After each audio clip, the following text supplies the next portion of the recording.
કેમ છો વિદ્યાર્થી મિત્રો?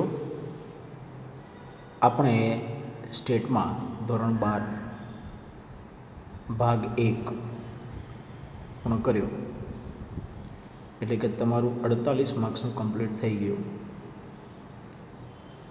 હવે વાત કરીએ છીએ ભાગ 2 ચેપ્ટર નંબર 1 સંભાવના, પ્રોબેબિલિટી. તો સૌ પ્રથમ એ ચર્ચા કરી લઈએ કે એક્ઝામમાં આનું શું ઇમ્પોર્ટન્સ છે. 12 માર્ક્સનું ચેપ્ટર આવશે.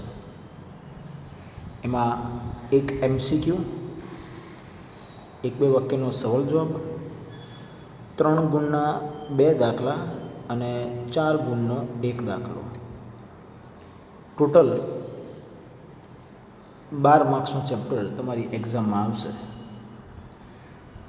હવે એવું કહી શકાય કે આ વર્ષ જોતાં સિલેબસમાં મોટો ફેરફાર થવાનો છે, એટલે કે કોર્સ તમારો ઘટવાનો છે. એટલે એવું કહી શકાય કે કદાચ આના પછી એકાદ ચેપ્ટર ચલાવવું પડે.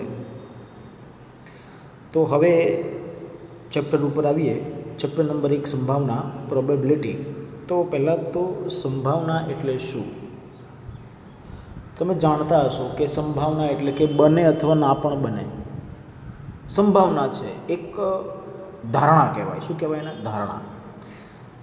હવે ઘણી બધી બાબતો એવી છે કે જે બનવાની જ છે. જેમ કે જે માણસનો જન્મ છે એનું મૃત્યુ પણ નિશ્ચિત છે.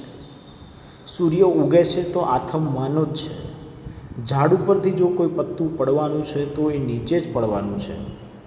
એમાં આપણે એવું ના કહી શકીએ કે કદાચ એ પત્તું નીચે નહીં પડે, કે કદાચ કોઈ વ્યક્તિ મૃત્યુ નહીં પામે. તો આ બધી વસ્તુ, એટલે કે આ બધા જે વ્યવહારો જે મેં તમને એક્ઝામ્પલ આપ્યા, એ વસ્તુ ચોક્કસ બનવાની છે. એમાં કોઈ શંકાને સ્થાન નથી. ભાઈ બીજા એવા ઘણા બધા એવા વ્યવહારો છે કે એવા ઘણા બધા એક્ઝામ્પલ છે કે જે બનશે કે નહીં બને એની કોઈ ચોક્કસ ધારણા તમે અગાઉથી ન કરી શકો. એક્ઝામ્પલ, કોઈ બાળક જન્મ થવાનો છે બાળકનો, તો એ ગર્લ્સ હશે કે બોય હશે એ તમને નહીં ખબર હોય. હા, તમને એના જ કુલ પરિણામ ખબર હશે કે ભાઈ કે છોકરો કે છોકરી જ હશે, પણ શું હશે એ તમે અગાઉથી ન કહી શકો. તો એ સંભાવના થઈ. છોકરો આવવાની સંભાવના કે છોકરી આવવાની સંભાવના. બીજું એવું એક્ઝામ્પલ લઈ શકાય કે તમે કોઈ સિક્કો ઉછાળો છો. સિક્કાની 2 બાજુ હોય, એટલે કે છાપ અને કાંટો, હેડ અને ટેલ. તો તમે સિક્કો ઉછાળશો તો તમને કઈ બાજુ પડશે? હા, તમને એ ખબર છે કે 2માંથી એક જ બાજુ પડશે, એટલે કુલ પરિણામ તમારા 2માંથી 1 મળશે, પણ કયું મળશે એ તમને ખબર નથી. તો એને પ્રોબેબિલિટી કહેવાય, એને સંભાવના કહેવાય. હું પાસાની વાત કરું તો પાસાની 6 બાજુ હોય મિત્રો. કેટલી બાજુ હોય? 6 મિત્રો.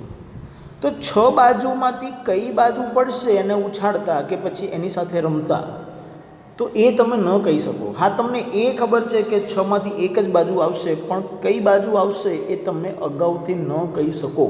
એટલે કે જે પરિણામ આપણને ખબર છે, કુલ પરિણામ આપણને ખબર હોય, પણ એમાંથી આપણને કયું પરિણામ મળશે એ અંગે કોઈ ધારણા ન કરી શકીએ, એને સંભાવના કહેવાય, એને પ્રોબેબિલિટી કહેવાય. કુલ સંભાવના 1 હોય છે. એટલે મિત્રો એવું કહી શકાય કે આખા ચેપ્ટરમાં તમારો જે પણ કંઈ આન્સર આવશે એ 1થી વધુ નહીં આવે. કુલ સંભાવના તમારી 1 હોય છે. તો આ હતી સંભાવના કોને કહેવાય? તો આપણે કયા વ્યવહારો અહીંયા શીખવાના છે. હવે વાત કરીએ છીએ કે ચેપ્ટરમાં તમારે શું શીખવાનું છે. તો પહેલું મોસ્ટ ઇમ્પોર્ટન્ટ પોઈન્ટ આવે છે વ્યાખ્યાઓ. વ્યાખ્યાઓ અને સૂત્રો, આ 2 વસ્તુ ખાસ ધ્યાનમાં રાખજો. વ્યાખ્યાઓ અને સૂત્રો. જો વ્યાખ્યાઓ અને સૂત્ર આવડશે તો લગભગ તમારું 40% ચેપ્ટરના કોન્સેપ્ટ ક્લિયર થઈ જશે. વ્યાખ્યાઓ પતે એટલે સરવાળાનો નિયમ, એ પતે એટલે શરતી સંભાવના અથવા નિરપેક્ષ ઘટનાઓના જે દાખલા આવે છે, શરતી સંભાવનાને યાદ રાખીશું આપણે, અને એ પતે એટલે લાસ્ટમાં ગુણાકારનો નિયમ. તો અહીંયા સરવાળાનો નિયમ, નિરપેક્ષ શરતી સંભાવનાનો નિયમ અને ગુણાકારનો નિયમ, આ 3 પ્રકારના દાખલા અહીંયા મોસ્ટ ઓફ તમારા અહીંયા આવતા હોય છે. એટલે 3 રૂલ્સ બહુ જ અગત્યના છે. એમાં તમારે ખાલી ગુણાકારનો નિયમ એ થોડો ધ્યાનમાં રાખવો પડશે, બાકી લગભગ તમને બધું આવડશે. તો હવે આપણે ચેપ્ટરની શરૂઆત કરીએ છીએ વ્યાખ્યાઓથી. વ્યાખ્યાઓ પર ખૂબ જ ધ્યાન આપજો. એ પતેલે સૂત્ર પર ખાસ ધ્યાન આપજો. પછી તમને નિયમોમાં લગભગ કોઈ તકલીફ પડશે નહીં. થોડું ચેપ્ટર પ્રેક્ટિકલ છે એટલે થોડું સમજવામાં તમને તકલીફ પડે, પણ હા, જે છોકરાનો કોન્સેપ્ટ ક્લિયર છે એમને લગભગ કોઈ તકલીફ પડશે નહીં. તો હવે શરૂઆત કરીએ છીએ વ્યાખ્યા. એમાં પહેલી વ્યાખ્યા છે યાદચ્છિક પ્રયોગ. યાદચ્છિક પ્રયોગ એટલે શું કે તો એ શું કહેવા માગે છે, તો જે વસ્તુની તમારે જરૂર છે તમે એ અંગે કોઈ ધારણા કરો છો તો એને યાદચ્છિક પ્રયોગ કહેવાય. અમે પ્રેક્ટિકલ તમને સમજાવ્યું. વ્યાખ્યામાં શું કહે છે જોઈ લઈએ. જે પ્રયોગનું નિરીક્ષણ સમાન સંજોગોમાં પુનરાવર્તન કરી શકાતું હોય અને તે પ્રયોગના બધા જ શક્ય પરિણામો જ્ઞાત હોય. યસ, યાદ રાખજો, જે મેં હમણાં જ બોલ્યો, પ્રયોગના બધા જ શક્ય પરિણામો જ્ઞાત એટલે જાણતા હોઈએ. તમને અગાઉથી એ ખબર છે કે ભાઈ હું આ વસ્તુ કરીશ તો મને 6 પરિણામો જ મળવાના છે, પણ 6માંથી કયું પરિણામ મળશે, તે પૈકી કયું ચોક્કસ પરિણામ મળશે તે નિશ્ચિત અનુમાન પ્રયોગ પૂર્વે કરી શકાતું ન હોય. એટલે કે તમે એ પ્રયોગનો મતલબ એવું થયું કે તમે એ વસ્તુ કરતાં પહેલાં એવું ચોક્કસ ન કહી શકાય કે ભાઈ આ વસ્તુ જ બનવાની છે, ન કહી શકાતું હોય તેવા પ્રયોગને યાદચ્છિક પ્રયોગ કહે છે. એટલે કે પ્રેક્ટિકલ એક શોર્ટમાં સમજાવું તમને, તો તમે જે પણ કંઈ કામ કરવા જઈ રહ્યા છો, તમને એ ખબર છે કે આ વસ્તુ કરવાથી આવું થશે, પણ અગાઉથી તમને ના ખબર હોય કે ભાઈ કયું પરિણામ આવશે, તો એને યાદચ્છિક પ્રયોગ કહી શકાય છે. હવે એના લક્ષણો તમને અહીંયા કીધા છે. યાદચ્છિક પ્રયોગના સમાન પરિસ્થિતિ હેઠળ પુનરાવર્તન કરી શકાય છે. એટલે કે પુનરાવર્તન કરો ને એટલે સમાન પરિસ્થિતિ હેઠળ એને પુનરાવર્તન કરવું પડે. પ્રયોગના શક્ય તમામ પરિણામો વિશે અગાઉથી વર્ણન કરી શકાય છે. જેમ કે મેં એક એક્ઝામ્પલ આપ્યું હતું કે મને ખબર છે કે ભાઈ હું એક સિક્કો ઉછાળીશ તો મને 2 પરિણામો મળશે, પણ કયું મળશે, એચ મળશે કે ટી મળશે, એટલે કે હેડ મળશે કે ટી મળશે, એ મને ખબર છે નહીં. તો અગાઉથી વર્ણન કરી શકાય. તમને ખબર છે કે ભાઈ 2 પરિણામો મળવાના છે. પ્રયોગના અંતે કોઈ ચોક્કસ પરિણામ મળે છે. પ્રયોગના અંતે કયું પરિણામ મળશે તેનું નિશ્ચિત અનુમાન કરી શકાતું નથી. હા, તમને પ્રયોગના અંતે 2માંથી એક પરિણામ મળશે, પણ એચ મળશે કે ટી મળશે એ તમને ખબર છે નહીં. તો આને યાદચ્છિક પ્રયોગ કહેવાય. આ પહેલી વ્યાખ્યા. એના પછી વાત કરું છું નિદર્શ અવકાશ. તો શોર્ટમાં એવું કહી શકાય કે તમે જે પણ કંઈ પ્રયોગ કરવા માંગો છો એના કુલ શક્ય પરિણામોને નિદર્શ અવકાશ કહેવાય છે. એક્ઝામ્પલ તરીકે હું તમને સમજાવી દઈશ. કોઈ પણ યાદચ્છિક પ્રયોગના શક્ય તમામ પરિણામોના ગણને યાદચ્છિક પ્રયોગનો નિદર્શ અવકાશ કહે છે. આપણા ચેપ્ટરમાં એને યુ વડે દર્શાવ્યો છે. તમે એને એસ વડે પણ દર્શાવી શકો છો. યુ વડે અહીંયા આખા ચેપ્ટરમાં દર્શાવેલો છે. યુ એટલે તમારા કુલ શક્ય પરિણામો, કુલ બધા જ પરિણામો. એક્ઝામ્પલ તરીકે તમે જો પાસો ઉછાળો છો તો 6 પરિણામ મળે, તો તમારા એને યુ કરીને તમે કૌંસમાં દર્શાવી શકો છો 6. આ તમારા કુલ પરિણામો થયા. પછી તમે જો કોઈ પત્તાની કેટ મતલબ પત્તા માટે કોઈ પરિણામ લો છો તો 52 પરિણામો છે. તમે સિક્કો ઉછાળો છો તો 2 પરિણામો છે. આ 2, 52, આ 6, આ બધા એ નિદર્શ અવકાશ કહેવાય. અને કુલ શક્ય બધા જ પરિણામોનો જ્યારે સમાવેશ કરીએ છીએ તો એને નિદર્શ અવકાશ તમારો કહેવાય છે. નિદર્શ બિંદુ એટલે શું? તો એ જે અંદર જે સંખ્યાઓને તમે દર્શાવશો ને એને નિદર્શ બિંદુઓ કહેવાય છે. જેમ કે મેં હમણાં વાત કરી 52, તો 52 એ તમારો શું કહેવાય? નિદર્શ અવકાશની સંખ્યા કહેવાય. શું કહેવાય? નિદર્શ બિંદુઓની સંખ્યા કહેવાય. તો નિદર્શ બિંદુ એટલે શું? તો નિદર્શ અવકાશના ઘટકોના નિદર્શ બિંદુઓ કહે છે. એટલે ઘટકોની જે સંખ્યા તમે દર્શાવશો એને નિદર્શ બિંદુ કહે છે. તો શાંત નિદર્શ અવકાશ એટલે શું? તો નિદર્શ અવકાશનો પહેલો પ્રકાર છે શાંત નિદર્શ અવકાશ એટલે શું? તો યાદચ્છિક પ્રયોગના નિદર્શ અવકાશમાં કુલ શક્ય પરિણામોની સંખ્યા પરિમિત હોય. પરિમિત એટલે સીમિત હોય, તમને ખબર હોય તેવા નિદર્શ અવકાશને શાંત નિદર્શ અવકાશ કહે છે. જેમ કે સમતોલ પાસાને ફેંકતા મળતા નિદર્શ અવકાશ પરિમિત છે, તમને ખબર છે, લિમિટેડ છે, એને શાંત નિદર્શ અવકાશ કહે છે. એના પછી આવે છે એમાં જ એક પ્રકાર હતો અનંત નિદર્શ અવકાશ. યાદચ્છિક પ્રયોગના નિદર્શ અવકાશમાં કુલ શક્ય પરિણામોની સંખ્યા અપરિમિત હોય. એટલે કે તમને જાણતા ના હોય, વધારે હોય, શું મળશે તમને ખબર નથી હોય તેવા નિદર્શ અવકાશને અનંત નિદર્શ અવકાશ કહે છે. જેમ કે 52 પત્તાના ઢગલામાંથી લાલનો બાદશાહ ન મળે ત્યાં સુધી પત્તો લેવાનો પ્રયોગને મળતો નિદર્શ અવકાશ. હવે લાલનો બાદશાહ ક્યારે મળે કોને ખબર? પહેલાં ટ્રાયલમાં મળી જાય અને 50 ટ્રાયલ કરો તોય ના મળે. એટલે કે તમને એ નહીં ખબર કે મારે કેટલા પ્રયત્ન કરવા પડશે અહીં. તો જ્યારે તમને એ ન ખબર હોય કે તમારે કેટલા પ્રયત્નો કરવા પડશે, એટલે કે કુલ કેટલા પરિણામ મળશે તમને અગાઉથી ના ખબર હોય, એને અનંત નિદર્શવકાશ કહે છે. એના પછી આવે છે ઘટના. જે મેં હમણાં વાત કરી કે તમારા આખા ચેપ્ટરમાં આખું ચેપ્ટર ઘટનાઓ ઉપર જ ડિપેન્ડ રહેશે કે તમને કઈ ઘટના આપી છે. તો ઘટનાઓ એ આ ચેપ્ટરનો બહુ જ મોટો ભાગ ભજવે છે. યાદચ્છિક પરિબળ નિદર્શવકાશના ઉપગણને ઘટના કહે છે. એટલે કે તમે જે પણ ટ્રાયલ કરી રહ્યા છો, જે પણ બાબત તમે શોધી રહ્યા છો, એની ઉપગણ એટલે એનો મતલબ એવો થાય કે એના સબ પેટા પ્રકાર, એટલે તમને ક્વેશ્ચન આપ્યા હશે. ક્વેશ્ચનને તમે શું કહી શકો છો? ઘટના. તેને અક્ષરોમાં એ ઘટના, બી ઘટના, સી વડે દર્શાવી શકાય છે. એમાં પહેલું અશક્ય ઘટના. યાદચ્છિક પ્રયોગના નિદર્શવકાશના વિશિષ્ટ ઉપગણ અને ખાલી ગણની નિશાની છે ભાઈ, આ ધ્યાન રાખજો. જ્યારે એક્ઝામમાં કે હું તમને જ્યારે આવું, અને 5 પણ કહેવાય, ખાલી ગણ એટલે 0 કરીને ઉપર લીટો પાડવાનો, છગડીયો કૌંસ કર્યો છે. એટલે જ્યારે વિશિષ્ટ ઉપગણ ખાલી ગણ હોય તેને અશક્ય ઘટના કહે છે. એનો મતલબ કે કોઈ પણ પ્રકારની અહીંયા જે શક્યતા જ નથી, જે તમને કોમન નીકળતું જ નથી, કોમન મળતું જ નથી, એને અશક્ય ઘટના કહે છે. ચોક્કસ ઘટના. યાદચ્છિક પરિબળ નિદર્શવકાશના વિશિષ્ટ ઉપગણ યુને ચોક્કસ ઘટના કહે છે કે જે એક અનભિન્ન સિક્કાને એક વખત ઉછાળતા એચ અથવા ટી મળે તે ઘટના. એટલે એવું કહેવા માગે છે કે આ જે ઘટનાઓની વાત કરું ને, તો પહેલાં તો હું તમને એ સમજાવી દઉં કે પહેલો દાખલામાં તમને યુ મળશે. તો એમાં માનો કે પાસાની વાત કરું તો 1 2 3 4 5 અને 6 આ તમારા કુલ પરિણામ થાય.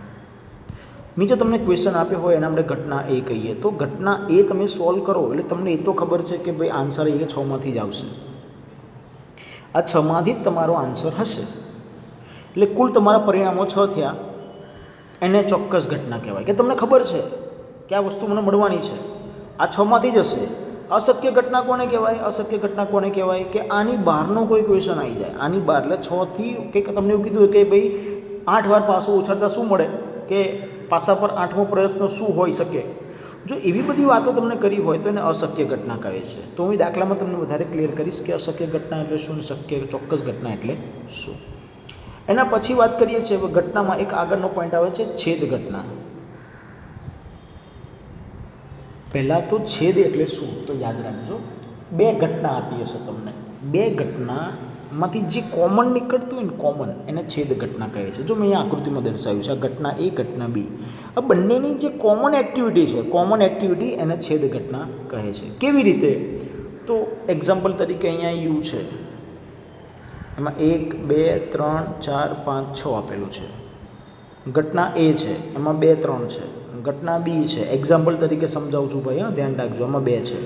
તો મને એવું કીધું હોય કે છેદ ઘટના એટલે શું, તો છેદ એટલે કે એ અને બીમાં જે કોમન આવે છે એવો કયો ઘટક છે, તો 2. તો આ છેદ ઘટના તમારી કેટલી આવી? 2 આવી. કેટલી આવી? 2. એનો મતલબ એવો થાય કે એ અને બી, પહેલી વસ્તુ યાદ રાખજો, આ એ અને બી એ આમાંથી જ હોવા જોઈએ, યુમાંથી જ હોવા જોઈએ, એની બહારનો ન હોવો જોઈએ. તો એને અશક્ય ઘટના કહેવાય. કઈ ઘટના કહેવાય? અશક્ય ઘટના. અહીં તમને ક્લિયરલી આપેલું છે એટલે ચોક્કસ ઘટના થઈ. તો એ અને બી, 2 3 છે અને બી 2 છે. તો એનો મતલબ એવો થયો કે આ બંનેનો જ્યારે હું છેદ કરીશ તો બંનેમાં સરખું શું છે, તો 2. તો 2 એ તમારી છેદ ઘટના કહેવાય. તો અહીંયા એટલા માટે અહીંયા બતાવ્યું છે વચ્ચે, તો એની આકૃતિ બતાવી તમને મિત્રો. હવે વાત કરીએ છીએ એ વ્યાખ્યા. ધારો કે યુ એ શાંત નિદર્શવકાશ છે, એટલે તમે એને ગણી શકો છો. એ તથા બી તેની કોઈ 2 ઘટનાઓ છે. 2 ઘટનાઓ હોવી જરૂરી છે, એ અને બી. ઘટના એ બને, ઘટના એ અને બી બંને સાથે બને એટલે કોમન થયું. તે ઘટનાને એ અને બીની છેદ ઘટના કહે છે, જેને સંકેતમાં યાદ રાખજો એ છેદ બી વડે દર્શાવાય છે. એ છેદ બી વડે દર્શાવાય છે અને છેદ ઘટના કહે છે. આ વસ્તુ ધ્યાન રાખજો. આ પહેલું અગત્યનો પોઈન્ટ હતો. છેદ એટલે કોમન, એ અને બીનું કોમન નીકળતા જે પણ કંઈ ઘટકો હોય એને છેદ ઘટના કહે છે. એના પછી આવે છે યોગ ઘટના. યોગ ઘટના માટે તમે યાદ રાખશો એ અને બીમાં જેટલું પણ હોય બધું જ. તો અહીંયા મેં હમણાં જે એક્ઝામ્પલ આપ્યું હતું ફરી આપું છું. યુ તમારો 1 2 3 4 5 6 છે. એ તમારો અહીંયા આપેલો છે 4 5 6. બી તમારો આપ્યો છે 2 અને 3. તો અહીંયા યોગ કરવો હોય તો એનો સિમ્બોલ છે એ યોગ બી. આ એનો સિમ્બોલ છે. તો એ યોગ બીમાં કયા ઘટકો આવશે? તો એમાં અને બીમાં હોય એ બધા જ આવે. એટલે કે 2, 3, 4, 5 અને 6 આ બધા જ ઘટકો અહીંયા તમારા આવી જશે. તો અહીંયા જે ઘટકો હતા એ 6 સુધી હતા. એમાં આપ્યા 4, 5, 6, બીમાં આપ્યા 2 અને 3. છેદમાં શું લીધું આપણે? કોમન. છેદમાં શું લીધું મિત્રો? કોમન લીધું હતું. યોગમાં શું લેવાય? એ અને બીના બધા જ ઘટકોનો સમાવેશ થાય અને યોગ કહી શકાય. તો વ્યાખ્યા જોઈ લઈએ. અને અહીંયા તમને બતાવેલું જ છે મિત્રો કે અહીંયા એ અને બી બધું જ કોમન આવી ગયું છે.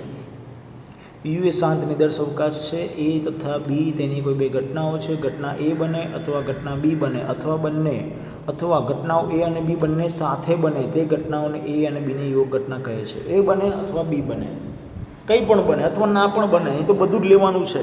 એટલે એ અને બી બંને સાથે બને તે ઘટનાને એ અને બીની યોગ ઘટના કહે છે, જેને સંકેતમાં એ યોગ બી વડે દર્શાવાય છે. આ વસ્તુ ખાસ ધ્યાનમાં રાખજો.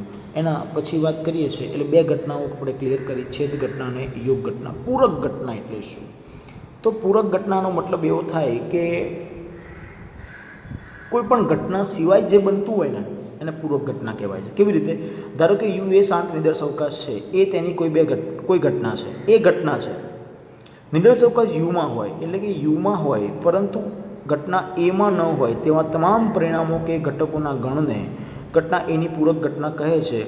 ઘટના એની પૂરક ઘટનાને આ સિમ્બોલ છે જે દર્શાવી શકાય છે. એ dash, A bar, A C વગેરે વડે દર્શાવાય છે. આપણે પૂરક ઘટના માટે સંકેત એ ડેશનો ઉપયોગ કરીશું. એ ડેશનો મતલબ એવો થાય એ સિવાયના તમામ ઘટકો જે યુમાં હોય, અથવા એનું સૂત્ર આવું પણ કહી શકાય યુ માઇનસ એ એના સિવાયના ઘટકો. તો અહીંયા આકૃતિ છે, આકૃતિ પણ ધ્યાનમાં રાખવી અને એ પણ તમારે દોરવાની રહેશે. હવે આની પ્રેક્ટિકલ વસ્તુ તમને સમજાવી દઉં. જ્યારે કે અહીંયા તમને કીધું છે કે ભાઈ હવે ધ્યાન આપજો, યુ બરાબર મેં અહીંયા લીધેલા છે કૌંસમાં 2, 3, 4, 5, 6 અને 7. એ મને કીધો છે અહીંયા 2 અને 5. દાખલામાં મને એવું કીધું છે કે એ ડેશ શોધો. એ ડેશ બરાબર ક્વેશ્ચન માર્ક. તો એનો મતલબ એવો થાય એ સિવાયના તમામ ઘટકો લેવાના છે. તો એમાં કયા બે ઘટકો છે? 2 અને 5. એના સિવાયના ઘટકો જે યુમાં હોય, તો એ ડેશ મારો કેટલો થશે ભાઈ? તો 2 અને 5 નહીં લેવાના, કેમ કે એના છે. એ સિવાયના ઘટકો તો કયા કયા વધ્યા? 3, 4, 6 અને 7. તો આ તમારા એ ડેશના ઘટકો થયા કહેવાય. તો આને પૂરક ઘટના કહેવાય. એટલે એનો મતલબ હવે તમે અંદર વાંચ્યું છે, વાંચો, હવે તમને વધારે ખબર પડશે. ધારો કે યુ એ શાંત નિદર્શ અવકાશ છે. એ તેની કોઈ ઘટના છે. અહીંયા એ ઘટના આપેલી છે. નિદર્શ અવકાશ યુમાં હોય એટલે કે આ યુમાં હોય પરંતુ એમાં ન હોય, આમાં ન હોય તેવા તમામ પરિણામો કે ઘટકોના ગણને એની પૂરક ઘટના કહે છે. તો આ મેં તમને પ્રેક્ટિકલ આપીને સમજાવી દીધું. હવે આ પૂરક ઘટના કહેવાય, જેને શેના વડે દર્શાવાય છે ખાસ ધ્યાન રાખજો. પરસ્પર નિવારક ઘટનાઓ. પરસ્પર નિવારક ઘટનાઓ એટલે શું? તો એ ખાસ ધ્યાન રાખજો. પરસ્પર નિવારક ઘટનાઓ, ધારો કે યુ એ શાંત નિદર્શ અવકાશ છે. યુ એ નિદર્શ અવકાશ હોવો જરૂરી છે. એ તથા બી તેની કોઈ બે ઘટનાઓ છે. ઘટના એ અને ઘટના બી બંને એકસાથે બની જ ન શકે. એટલે કે ઘટના એ અને બીમાં કશું જ જ્યારે કોમન ના આવે, એટલે કે એ છેદ બી કરતાં મને અહીંયા ખાલી ગણ મળે તો તેને પરસ્પર નિવારક ઘટનાઓ કહે છે. અથવા બીજી રીત કહીએ તો એ બને તો ઘટના બી ન બને અને બી બને તો ઘટના એ ન બને, ત્યારે ઘટના એ અને બીને પરસ્પર નિવારક ઘટનાઓ કહેવાય છે. એનો મતલબ એવો થયો કે જ્યારે કોઈ પણ ઘટના તમને આપેલી છે, યુ આપેલો હશે, એ અને બી આપી હશે, તો એ અને બીમાંથી કશું જ કોમન ન નીકળે તો એને પરસ્પર નિવારક ઘટનાઓ કહેવાય. એટલે ખાલી ગણ થાય. જ્યારે એ છેદ બી બરાબર ખાલી ગણ થયો ત્યારે આપણે આ વ્યાખ્યા યાદ રાખીશું અને એની આકૃતિ પણ ધ્યાનમાં રાખવાની છે. એના પછી તફાવત ઘટના. આ બહુ સારો પોઈન્ટ છે અને ધ્યાનમાં રાખવા જેવો છે. તફાવતનો મતલબ એવો થાય કે એક બને ને બીજું ન બને, બીજું બને જ પહેલું ના બને, આને તફાવત ઘટના કહેવાય. તો તફાવત ઘટનામાં ધારો કે યુ એ શાંત નિદર્શ અવકાશ છે અને એ તથા બી તેની કોઈ બે ઘટનાઓ છે.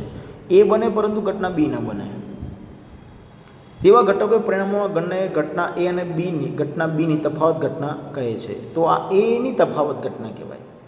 એ બને પરંતુ ઘટના બી ન બને તો તેને સંકેતમાં એ માઇનસ બી વડે દર્શાવાય છે. આ કોની તફાવત ઘટના કહેવાય? એની તફાવત ઘટના અહીંયા આપણે એને કહીશું. તો એની આકૃતિ આવું થાય. અહીંયા એ બને છે પરંતુ બી ક્યાંય બનતો નથી. તો એનું સૂત્ર પણ ધ્યાન રાખજો મિત્રો, આ ખાસ અગત્યનું છે.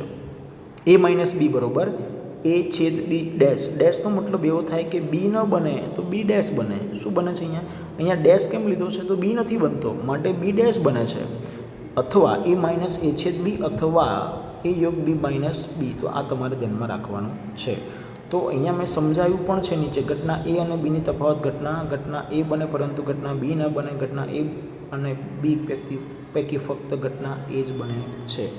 તો આને તફાવત ઘટના કહી શકાય. હું આના બધા તમને પ્રેક્ટિકલ એક્ઝામ્પલ સમજાવીશ નેક્સ્ટ લેક્ચરમાં, એ થોડું ધ્યાન રાખજો એમાં. પણ એની પહેલાં તમને સૂત્ર અને આ વ્યાખ્યાઓ બધી મોઢે હોવી જોઈએ. હવે આમે કોની તફાવત ઘટના સમજાઈ? એની તફાવત ઘટના. એ જ રીતે હવે બીની વાત કરીએ. અહીંયા બી બને છે.